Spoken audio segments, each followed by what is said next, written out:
going to kind of break it down here with our next slide. So there's you, right? So we start with who you are, the present state. This is exactly what it is like to be you here and now. And then what else is on the map? Okay, what you want, right? And then often in between these two things, I mean, this is kind of some of the components, this is how we think of change, is the obstacle. So all of us as coaches and therapists and counselors, we look at the person and we work with that. And then we look at the obstacle and we work with that. We look at what they want. And a lot of the realm of change and advice is in the realm of shuffling these around. Like, okay, so let's see if we can help you go over this obstacle or maybe dissolve it, or let's see you go around it and move it over. And so this is... Or change what you want, reframe that, or change yourself. Yeah. You know, we learned about how to put yourself in different clothes. Right. Exactly. So most of this, most of the realm of working with the person, what they want, and the obstacle is where I would say 90% of transformation and coaching really spends their attention on. And you might be saying, well, Jennifer, yes, what else is there, right? And the problem with this is, and this is a common one we've all seen, and even if you're a great coach, you've at least seen this some, which is that when you try to shuffle these around and, oh, maybe we could go over the wall, maybe we could melt the obstacle. When you try to do that, if you give good advice, and I call most of that advice, even if they soak it up like a sponge and they think, God, you're brilliant, that was amazing, when it gets down to implementation, often what happens? Nothing. Right? Or some small amount of it. Like, look at all of the times you've worked on some of the things that you want. So this is a phenomena that's super, super common. So what we want to go through today is like, so why is that? Is there something that we're missing from this very, very oversimplified map? And what this is missing is, for us, the most important piece, which is something that a lot of people that have studied NLP call ecology. And ecology is basically the sum total of how you experience and relate to everything and everyone. This is all of your beliefs, your narratives, your stories about your reality. This is your ecology, right? And it's called ecology because it works a little bit like this. Now, if you have studied a little NLP or any therapy, most of their view on ecology is it's this thing that you check the box on, and it's part of the process, and you ask them about themselves, their present state, and you ask them about what they want. You really get deep into that, and then there's this thing you do called an ecology check. And then an ecology check is, are they going to be okay with having what they want? And once you get their answer on whether they're okay with what they want, you check the box. Okay, I checked their ecology. And the problem with that is that ecology actually works a bit different. You notice we have it behind the U. And what I have here is circled it because it's more like a rubber band. So imagine for a moment that you're an Amazonian plant thriving in the rainforest, right? And here you are, and you're excited, and you come to this incredible event, and you stand up, and we say, what's your purpose, Miss Amazonian plant? And you raise your hand, and you say, my purpose is to live in the sub-Saharan desert because it's my calling. I was always meant to live in the desert. It's my whole life, it's been my dream, right? And so I keep procrastinating when it comes time to move, yes. And I haven't written my memoir about my moving experiences yet. Right. So there we are, the Amazonian plant, and often, do we think that's because the Amazonian plant wasn't really committed enough, like she didn't really want to move to the desert, or is that it? Or is it that she was self-sabotaging herself, or maybe that it was like secretly not actually wanting to go to the desert? Now, if it was the Amazonian plant, we wouldn't say that, right? I mean, clearly in this metaphor, you put an Amazonian plant in the desert and what happens, right? It dies. Right? It's a sandy, dry environment that isn't actually ecologically supportive of the plant. So we don't blame the plant or what they want.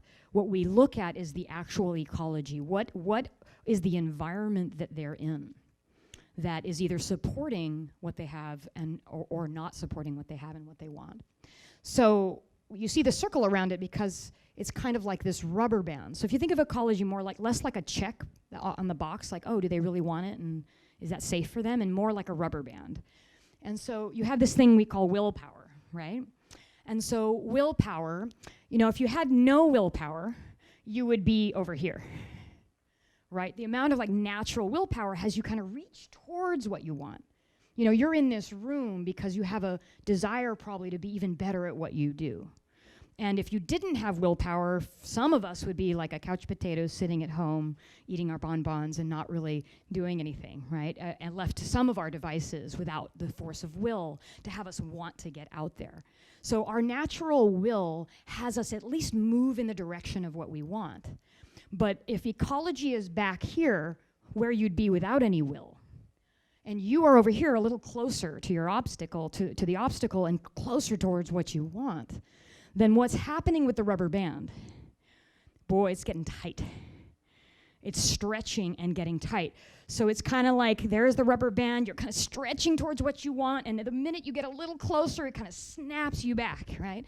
And then that's kind of how ecology really works, is you get closer and you rock up and you're like, oh, I'm almost there, and then it snaps you back. I mean, how many of you have felt this phenomena in your life where you kind of strive and then you kind of end up, the yo-yo dieting is one of those examples, exactly. It's like we've all seen this in our lives. And that's because our ecology doesn't support this thing that we want. It's actually designed to keep us safe.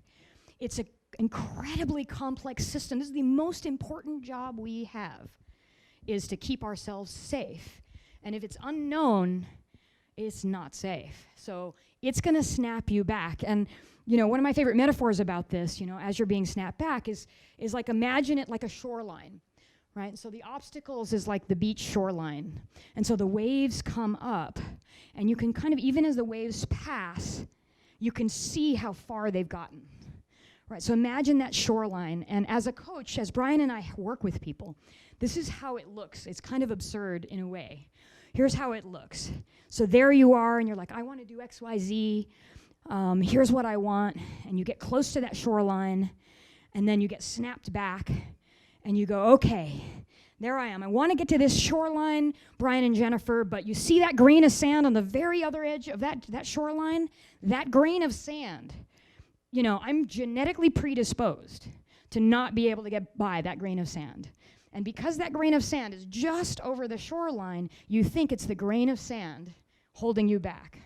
But it's really literally just this grain of sand because you're at the very edge of what supports your ecology.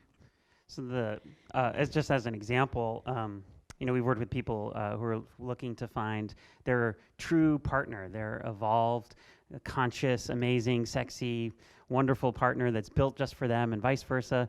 And they'll come to us and they say, I've got a problem. We're hoping that you can help me with it, which is I have a problem with the first date. I can't really get past that first date. It's really easy for me to get to the first date, and then I'm on the first date, and it starts out great, but by dessert, you can tell it's not going well. And so what's happening is they want this partnership. They've got ecological support way back there. They've got willpower to have the partnership.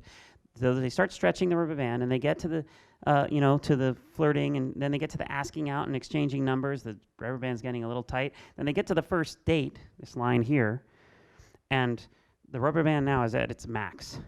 And so the ecological support's back there, so then they go back here, and then they try and do that first date again. And since it's the same spot every time, the first date, they think the obstacle is the date. So if I could just figure out this date thing, the first date, then all my dreams are going to come true. I'm certain of it. But if ecology had an agenda, the agenda, as Jennifer said, is to keep you safe. If the plant, let's say the plant in the Amazon met the genie. You have 3 wishes. Wish number 1 for the plant is going to be, I want to live in the desert, absolutely right now. And so genie would wave the magic wand, plant would be transported to the desert, and in 2 days the plant would be what? Dead. Exactly. So ecology is keeping the plant alive. It's keeping you safe. In some cases, in a very real way. So the move here is to understand, well, what is the nature of this thing, this ecology that's so-called holding us back? Because doesn't it kind of sound self-defeating?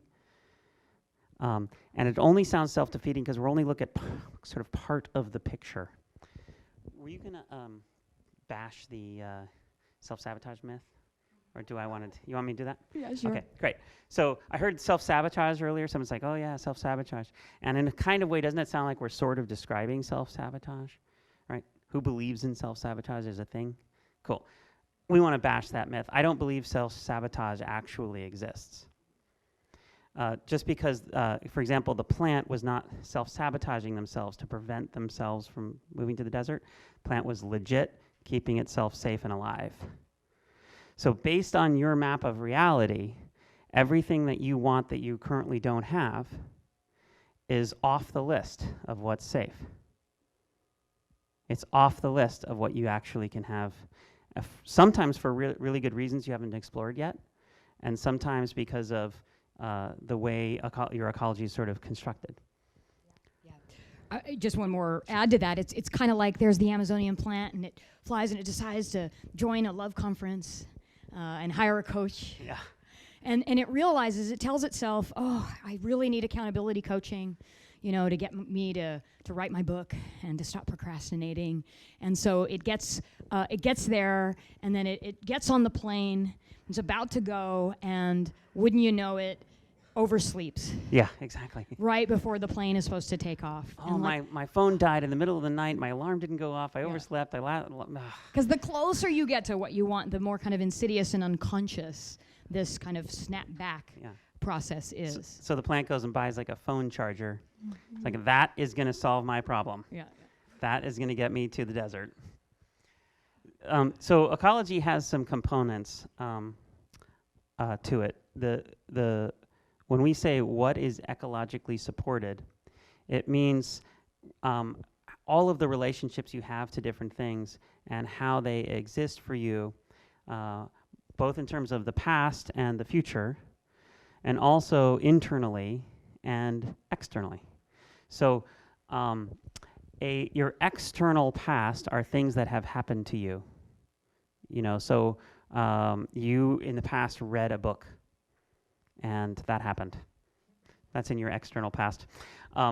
Something internal in the past is your relationship to your family of origin. What kind of childhood you think you had, and how you think that affected you. And then, so external future will be so for the plant has a very problematic external future ecology with the desert, which is there's no water there. The plant needs that. So for the plant to move to the desert, the plant would have to start to establish an external future that contains some of the nutrients and water that the plant needs. And that would have to be in place prior to the plant's ecology letting it move. Does that make sense? So it would be an external future ecological support. An internal future is how you imagine it to be. And we so often imagine that we want things that if we were going to have those things would change us fundamentally as a person, right? It would change our identity. That was one of the most powerful things for me as an author, as I realized I had to change my identity from not an author to an author. And that identity change was way harder than writing a book. Way, way, way more difficult. In order to maintain sanity, you have kind of a prime objective, a number one objective as a human, which is more important to us than really almost anything else but literally breathing and eating. And that is that we maintain a contiguous identity, that who I was yesterday is kind of the same person as who I am now. And then when I wake up tomorrow, I'm kind of the same person. We want to change, we want to improve, we want to nip and tuck, but we want to fundamentally feel like we're the same us. And in fact, the people that do wake up tomorrow and feel that they're fundamentally a different person get put away in the insane asylum. They go crazy. They lose it. They have what's the clinical term? Psychotic break. So the mind is continually preventing you from having a psychotic break by wanting to maintain the same sense of your identity from your past internal to your future internal to where you are now, which means you have to be able to draw kind of a straight line. so, lots and lots of passive income may not look like a straight line from your past, and, from the family of origin story. And so if you can't draw a really elegant line between origin story to lots and lots of passive income, then your requirement for a contiguous identity will absolutely in all cases prevent the passive income. So once upon a time, you were a happy baby. This is how, before we get into happy baby, there's one other thing. Okay, I wanted to make a distinction between ecology and like comfort zone. Right? Everyone knows what a comfort zone is? Where's all the action? Outside the comfort zone. Exactly. So there's this idea that I'm comfortable here, and then I'm going to get uncomfortable by going outside my comfort zone, and that's where I'm going to get all the good stuff. We've been taught that as good transformational beings, and there's some truth to it. That certainly functions. The difference here is that ecology is all of the set of experiences that you're accustomed to having, which for many of you is very uncomfortable. Right? Like the feeling of not writing this book is not the most comfortable feeling, right? It's quite uncomfortable, but it's also familiar. Right? So there's a familiar and safe uncomfortable, and then there's an unfamiliar, unsafe uncomfortable. And ecology is ensuring that you're going to have all of the familiar feelings, all of the familiar experiences again and again and again and again. And here's why. This is what happened. One day you were a happy baby, and then there was a problem. There was a break in love, and whether it was that you were beaten and kept in a glove box in your car, or whether it was that you were looking up at your mom, and right when the phone rang, and she turned her eyes away, and the entire universe of love disappeared for that moment. It doesn't really matter. What matters is something happened that wasn't right. And at that age, you code those two threats as the same. Yeah. They're equally unsafe. Yeah, because you have no capacity, you have no neural capacity for scenario planning when you're a baby. You don't understand. There's no way to know. This is probably going to just be a moment, and then it's all going to be okay. You have no object permanence. So when you have no object permanence and there's no love present, there's never going to be love ever again.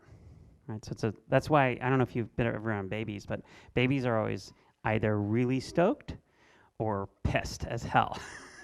Everything's either like, this is like the best day ever, or this is the worst tragedy that ever happened, and there's no in between. So best day ever, then something happens, and then now you have an unhappy baby. This is the worst tragedy that ever happened.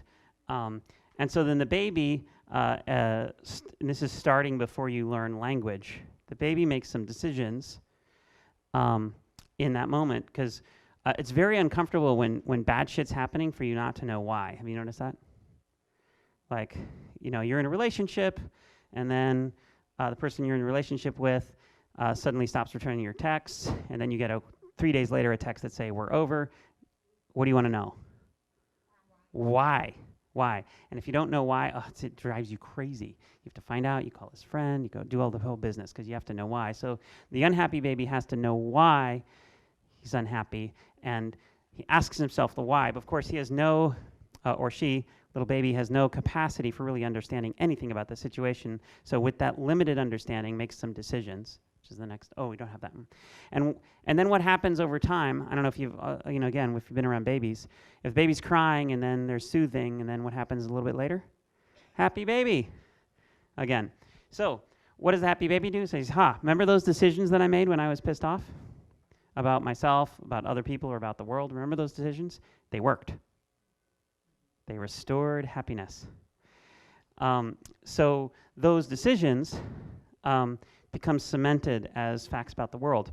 And then this whole process, starting out happy, having the problem, then being unhappy, then making the decision, and then being happy again, that entire sequence gets coded in the brainstem as a survivable experience. Right? Okay, that's a survivable experience. Every other experience, which is different than this one, I don't know if that's survivable or not, but this one I know is survivable. So then you start to have a list of survivable experiences, and anything that's off the list of survivable experiences, we don't know whether we're going to survive or not.